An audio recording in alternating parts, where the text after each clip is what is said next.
نحمدہ و نصلی علی رسولہ الکریم اما بعد فاعوذ باللہ من الشیطان الرجیم بسم اللہ الرحمن الرحیم رب اشرح لی صدری ویسر لی امری واحلل عقدۃ من لسانی یفقہوا قولی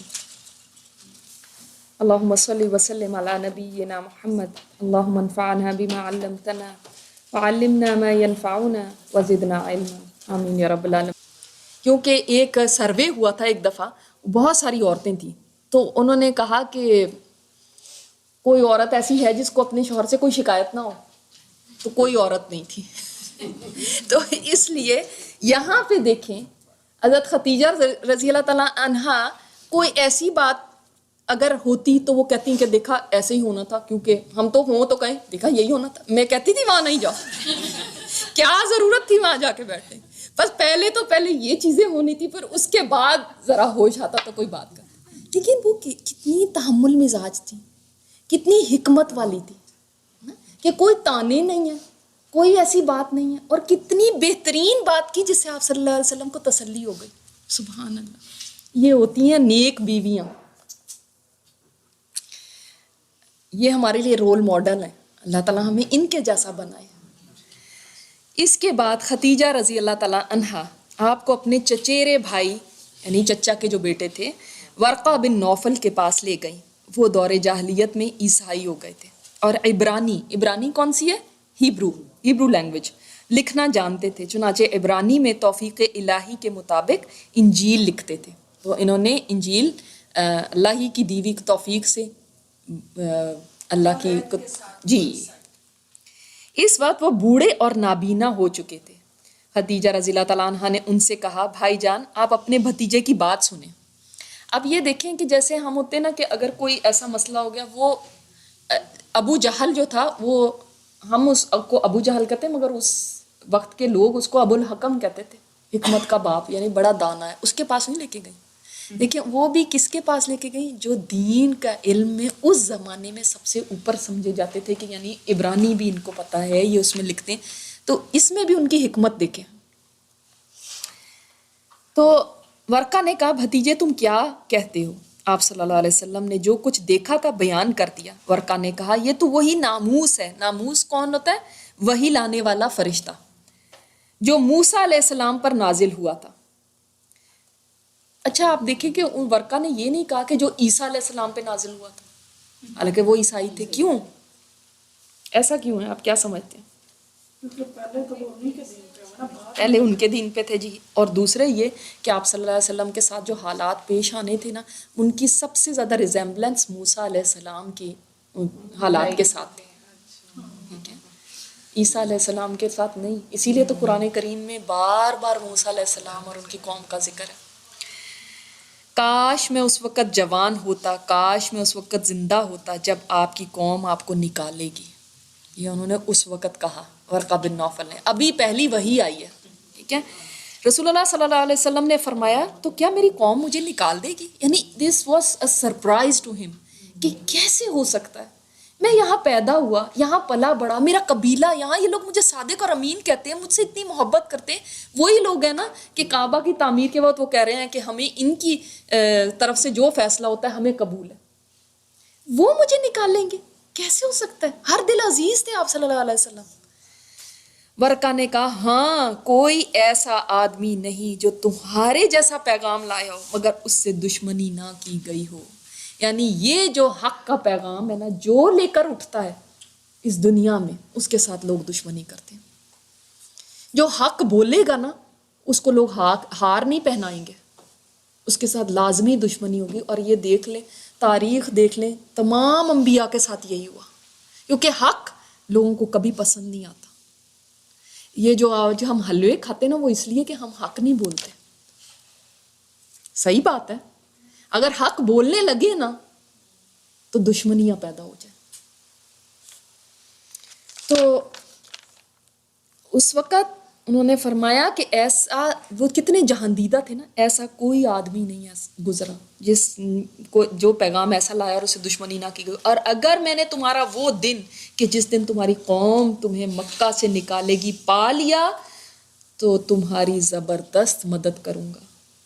اس کے بعد ورقہ جلد ہی فوت ہو گئے اور وہی رک گئی۔ اب یہ ایک نمبر 1 بات اس میں کیا ہے کہ ورقہ بن نوفل نے اس وقت آپ صلی اللہ علیہ وسلم کی رسالت نبوت کو پہچان لیا تھا. اس وقت وہ جان گئے تھے کہ یہ سچے نبی ہیں اور ایک طرح سے ان کے اوپر ایمان بھی لے آئے. ٹھیک ہے, کیونکہ انہوں نے کہا کہ آپ کی میں مدد کروں گا. دوسری بات کیا ہے, اس کے بعد وہ جلد ہی فوت ہو گئے اور ان کے بعض رشتہ داروں نے نبی علیہ الصلوۃ والسلام سے بعد میں پوچھا تھا کہ ورقہ کا کیا حال ہے, تو آپ صلی اللہ علیہ وسلم نے فرمایا میں نے ان کو دیکھا ہے سفید لباس میں اور جنت کے باغوں میں. یعنی وہ سمجھ لیں. لیکن ان کا نام پہلے مسلمان میں کیوں نہیں آتا کہ سب سے پہلے مسلمان وہ تھے, یہ میں آپ سے بعد میں پوچھوں گی. جی ابھی آپ صلی اللہ علیہ وسلم کو حکم نہیں ہوا تھا کہ انذار کریں, تو وہی رک گئی. اب دیکھیں وہ جو پہلا واقعہ ہوا تھا اس کے بعد ابھی کوئی وحی نہیں آئی. آغاز نبوت اور نزول وحی کی تاریخ, اب کیا کون سی یہ ڈیٹس بنتی ہیں, تھوڑا سا اس بارے میں یہاں پہ بتایا گیا. یہ نبی علیہ الصلوۃ والسلام پر پہلی بار وحی اترنے اور آپ صلی اللہ علیہ وسلم کی نبوت شروع ہونے کا واقعہ ہے. سب کو صلی اللہ علیہ وسلم کہنا یاد ہے نا, سب کے ہونٹ ہلنے چاہیے. یہ رمضان کے مہینے میں لیلۃ القدر کے اندر پیش آیا. اللہ کا ارشاد ہے سورۃ البقرہ میں, شہر رمضان الذی انزل فیہ القرآن. شہر رمضان ہے, رمضان کا مہینہ جس میں قرآن نازل کیا گیا. اور نیز ارشاد ہے انا انزلناہ فی لیلۃ القدر, لیلۃ القدر میں نازل ہوا. اس کا مطلب کیا, مہینہ کون سا تھا, رمضان, اور رات کون سی تھی, لیلۃ القدر. اس کا مطلب لیلۃ القدر کس میں ہے, رمضان. تو جو لوگ کہتے ہیں کہ کسی اور مہینے میں شاید, تو وہ بات غلط ہو جاتی ہے قرآن کی روح سے.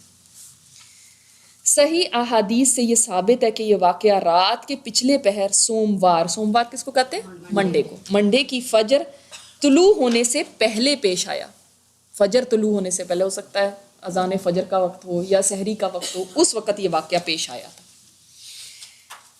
چونکہ لیلۃ القدر رمضان کی آخری 10 راتوں میں سے کسی طاق رات میں ہوا کرتی ہے اور اس سال سوموار 21 رمضان کو پڑا تھا. اب آج تو یہ کیلکولیشن کر سکتے ہیں نا, تو انہوں نے کیلکولیٹ کر کے دیکھا کہ اس سال میں جو منڈے آتا ہے طاق راتوں میں, تو وہ 21 رمضان تھا.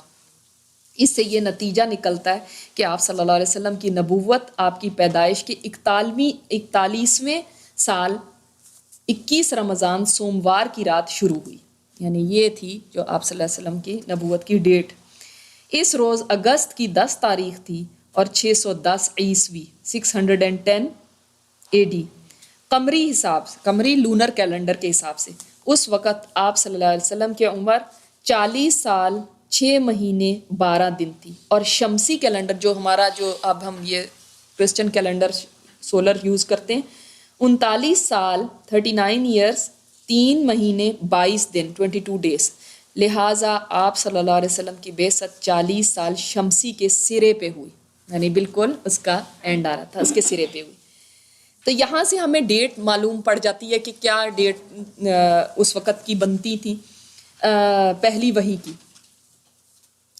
اور اس کے بعد کچھ عرصے تک وحی نہیں آئی, اس کی بھی آگے بات ہوگی. اچھا اب یہ بتائیں, یہ جو واقعہ ہوا غار حرا میں, اگر آج کوئی کہے کہ آپ صلی اللہ علیہ وسلم کی سننا ہے کہ حرا میں آپ صلی اللہ علیہ وسلم گئے اور وہاں پہ عبادت کری, میڈیٹیشن اور یہ اور نمازیں اور ذکر, تو آج بھی کیونکہ کچھ لوگ کہتے ہیں کہ ہاں پھر اس طرح سے ہمیں بھی الگ ہو کے اور اس طرح سے عبادت کرنی چاہیے کیونکہ آپ صلی اللہ علیہ وسلم نے کی تھی.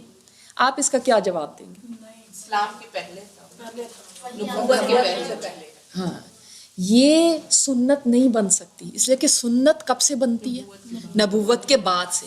یہ آپ صلی اللہ علیہ وسلم کا وہ پیریڈ تھا جو نبوت سے پہلے کا تھا. وہ ہمارے لیے ایسے نہیں ہوگا کہ ہم اس کو شریعت کہیں, شریعت بعد میں ہوئی. نبوت کے بعد کیا آپ صلی اللہ علیہ وسلم کبھی دوبارہ گئے حرا میں؟ نہیں. اللہ تعالیٰ نے اس کی جگہ ہمیں کیا دے دیا, عام راتوں میں تہجد, اکیلے بیٹھو, اٹھو رات کو اور تنہائی کے اندر اللہ تعالیٰ کی عبادت کرو, غور و فکر کرو, اللہ سے بات کرو. وہی جو انہوں نے جا کے غار حرا میں کرنی تھی وہ آپ کو ایوری ڈے میں مل گیا. اور رمضان میں کیا ملا, اعتکاف مل گیا آپ کو, آپ اعتکاف کریں.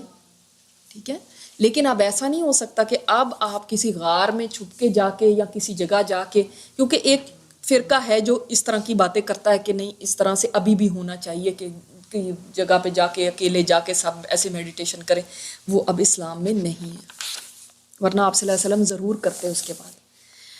وحی کی بندش اور دوبارہ نزول، اب اس کو کہتے ہیں فترۃ الوحی، یعنی وحی بند ہو گئی تھی، فات اور آ سے۔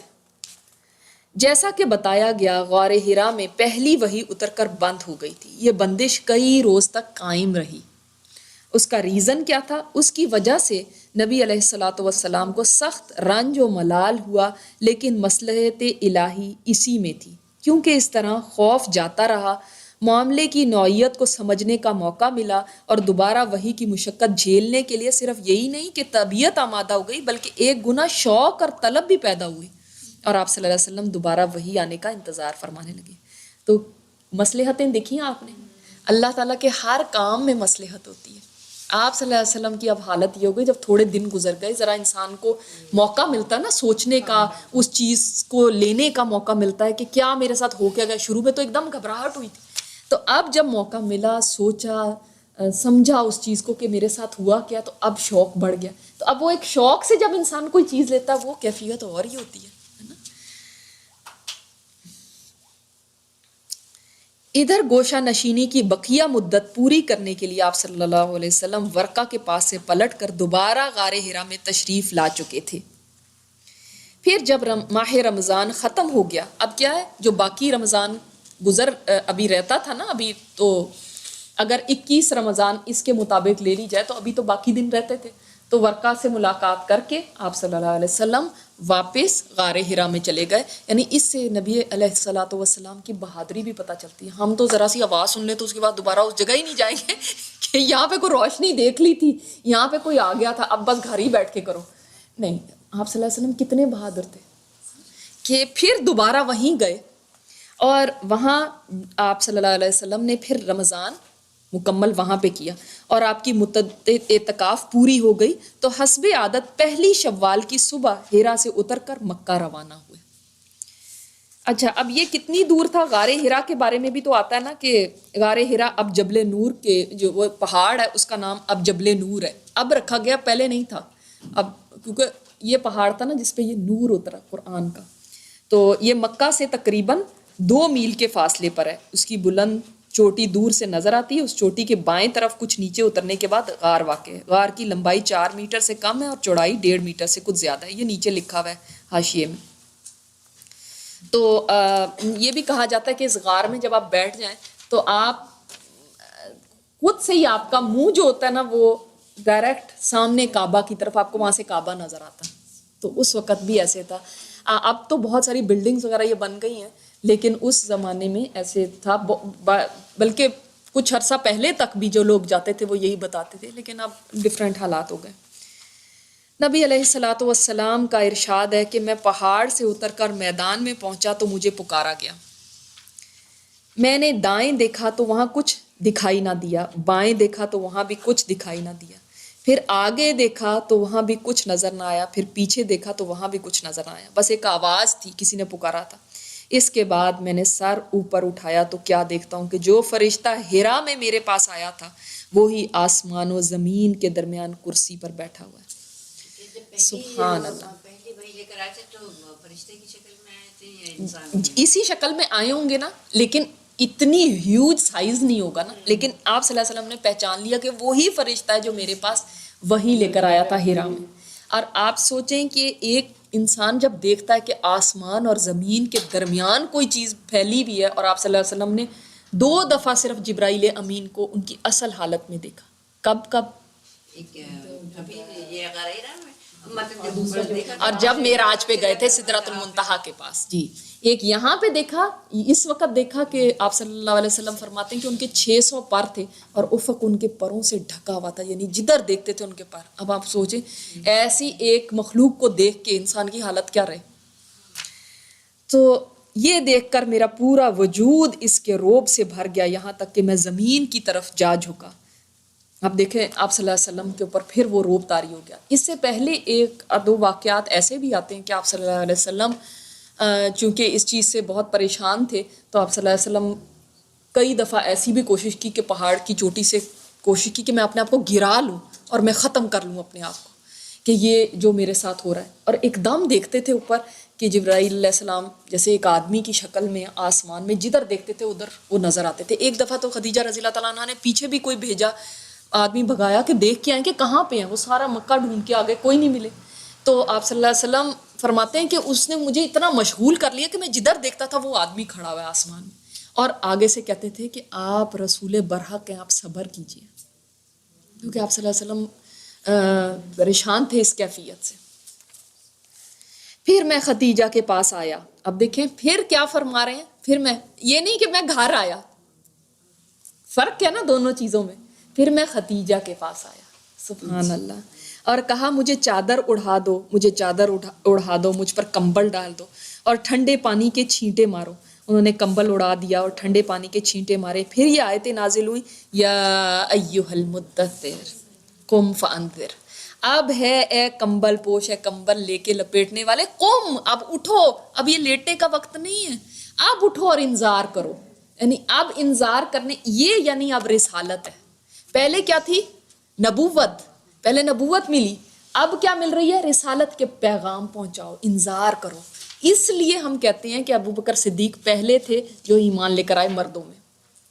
اس کے بعد تو حضرت خدیجہ ایمان لے کر آئے نا, اور تو مردوں اگر سب میں دیکھا جائے تو کون ہے سب سے پہلے ایمان والی, حضرت خدیجہ رضی اللہ تعالیٰ عنہ. تو یہ کتنا بڑا آنر ہے کہ سب سے پہلی مسلمان ہونے والی ایک عورت تھی, مرد نہیں, ایک عورت تھی. تو فرمایا قم فانذر, اٹھیں اور ڈرائیں لوگوں کو, وربک فکبر, اور اپنے رب کی بڑائی بیان کریں, وثیابک فطہر, اور اپنے کپڑے پاک رکھیں, والرجز فہجر, اور گندگی سے الگ تھلگ رکھیں. یہ شرائط ہیں قرآن لینے کی. جو قرآن لینا چاہتا ہے نا تو وہ یہ کام کرے, اپنا لباس پاک صاف, اپنا جسم پاک صاف, اللہ کی بڑائی بیان کرنا اور گندگی سے الگ تھلگ رہنا. اور گندگی صرف فزیکل ویسی نہیں, گناہوں کی گندگی. یہ واقعہ نماز فرض ہونے سے پہلے کا ہے. اس کے بعد وحی میں گرمی آ گئی. گرمی آ گئی کا مطلب کیا, پے در پہ پھر وحی آنے لگی. چنانچہ پے در پہ وحی آنے لگی. ان آیات سے آپ صلی اللہ علیہ وسلم کی رسالت شروع ہوئی. تو اگر آپ سے کوئی پوچھے کہ رسالت کن آیات سے شروع ہوئی تو یہ ہیں سورہ مدثر کی آیات. یہ دوسری جی جی آپ صلی اللہ علیہ وسلم کی یہ رسالت آپ صلی اللہ علیہ وسلم کی نبوت کے اتنے دنوں بعد شروع ہوئی جتنے دنوں وحی بند تھی. تو یہ نہیں ہوا کہ وہی سالوں سال بند رہی, ایسا کچھ نہیں ہوا. بعض جگہ پہ لکھا ہوتا 3 سال بند رہی, 1.5 سال بند رہی, ایسا کچھ نہیں. چند دن تھے کہ وہی بند رہی. ان آیات میں آپ صلی اللہ علیہ وسلم کو 2 طرح کے کام سونپے گئے اور دونوں کے نتائج بھی بتا دیے گئے. ایک کام یہ ہے کہ آپ صلی اللہ علیہ وسلم لوگوں کو اللہ کا حکم بتائیں اور بدعملی کے نتائج سے ڈرائیں. آپ صلی اللہ علیہ وسلم کو یہ حکم قم فانذر, اٹھ اور ڈرا کے ذریعے دیا گیا. یعنی کیا ہے کہ لوگوں کو وارن کریں. انذار کیا ہوتا ہے, وارننگ. کیونکہ اس کے معنی یہ ہے کہ آپ لوگوں کو یہ بتلا اور سمجھا دیں کہ وہ جس طرح کی گمراہی اور بدعملی میں مبتلا ہیں اور غیر اللہ کی پوجا اور اللہ کی بعض صفات و افعال اور حقوق میں دوسروں کو شریک ٹھہرانے کا جو کام کر رہے ہیں, اللہ تعالیٰ اس پر ان کو عذاب دے گا. کلیئر بتا دیں. بعض لوگ کہتے ہیں نا نہیں کچھ نہ بتاؤ لوگوں کو, کچھ نہ کہو لوگوں کو, بالکل نہ. دیکھیں قرآن کہہ رہا ہے انذار کرو ان کو. جو انذار کا مطلب یہ نہیں کہ کوئی جیسے کہ ڈرانا تو ہم اپنی لینگویج میں کہہ دیتے ہیں نا, ان کو وارن کر دیں. دیکھو اس چیز کا نتیجہ یہ ہے, پھر اگر وہ اس راستے پہ جانا چاہیں تو ان کی مرضی. دوسرا کام یہ ہے کہ آپ خود اپنے اوپر اللہ کے احکام کو لاگو کریں تاکہ آپ کو اللہ کی خوشنودی بھی حاصل ہو اور آپ دوسروں کے لیے نمونہ بھی ٹھہریں. یہ بھی ایک کام دیا گیا تھا کہ کیا, وَرَبَّكَ فَكَبِّرْ, آپ خود بھی اپنے رب کی بڑائی بیان کریں. یہ حکم بقیہ آیات میں دیا گیا ہے. چنانچہ وَرَبَّكَ فَكَبِّرْ کا مطلب یہ ہے کہ آپ بڑائی اور کبریائی کے لیے اللہ ہی کو خاص کر لیں اور اس میں کسی اور کو اس کے ساتھ شریک نہ کریں. وَثِيَابَكَ فَطَهِّرْ کا بظاہر معنی یہ ہے کہ کپڑے اور جسم پاک رکھیں, کیونکہ اللہ کے سامنے نجاست اور گندگی کے ساتھ کھڑے ہونا ٹھیک نہیں. اب آپ دیکھیں کہ ہم لوگوں کو جو مسلمان ہیں ان کو یہ یعنی دوسری وحی ہی ہے, اسی کے اندر پاک صاف ہونا, اپنی صفائی, اپنے جسم کی, کپڑوں کی. کتنا زور ہے ہمارے دین میں صفائی کے اوپر, پاکی کے اوپر, طہارت کے اوپر, اور ہم اتنے ہی پیچھے ہیں اس میں. ہماری مساجد کے باتھ روم دیکھیں، ہم کسی بھی پبلک پلیس میں جائیں جہاں جو ہم یوز کرتے ہیں اس کو دیکھیں ہم کیا حال کرتے ہیں وہاں کا.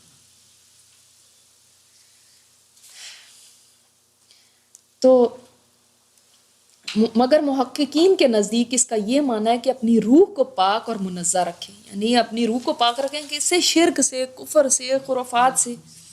ورجس فہجر کا معنی یہ ہے کہ اللہ کی ناراضگی اور عذاب کے اسباب سے اور قوم کی بدعمالیوں، گندگیوں اور آلودگیوں سے الگ ہو جائیں. یعنی قوم اگر بت پرست ہے تو آپ ان چیزوں سے بالکل الگ رہیں گے. وَلَا تَمْنُن تَسْتَكْثِرْ، زیادہ چاہنے کے لیے احسان نہ کر. اس کا مطلب یہ ہے کہ اس دنیا میں احسان کے بدلے کی خواہش اور امید نہ رکھیں. آپ یہ نہ سوچنا، یعنی اس وقت ہی ان کو فرما دیا گا. یہ اتنا بڑا لیسن ہے اس چیز کے اندر. جو ہمارے نبی کو اللہ تعالیٰ نے تعلیم دی وہ کیا ہے؟ دوسرے کے ساتھ اس لیے اچھا نہ کرنا کہ کل کو یہ میرے ساتھ اچھا کرے. آپ نے بے لوس ہو کے کام کرنا ہے، کیونکہ اللہ تعالیٰ کو تو معلوم تھا نا اس کام میں آگے جا کے کتنی مشکلیں، مصائب، کتنی تکالیف ہوں گی اس کام میں، کس قدر ٹارچر ہوگا اس کام میں. تو اگر انسان یہ سوچے میں تو آپ سے اچھی طرح بات کر رہی ہوں، آپ کو بھی میرے ساتھ اچھی طرح بات کرنی چاہیے. دیکھیں فیئرٹی تو یہی ہے نا.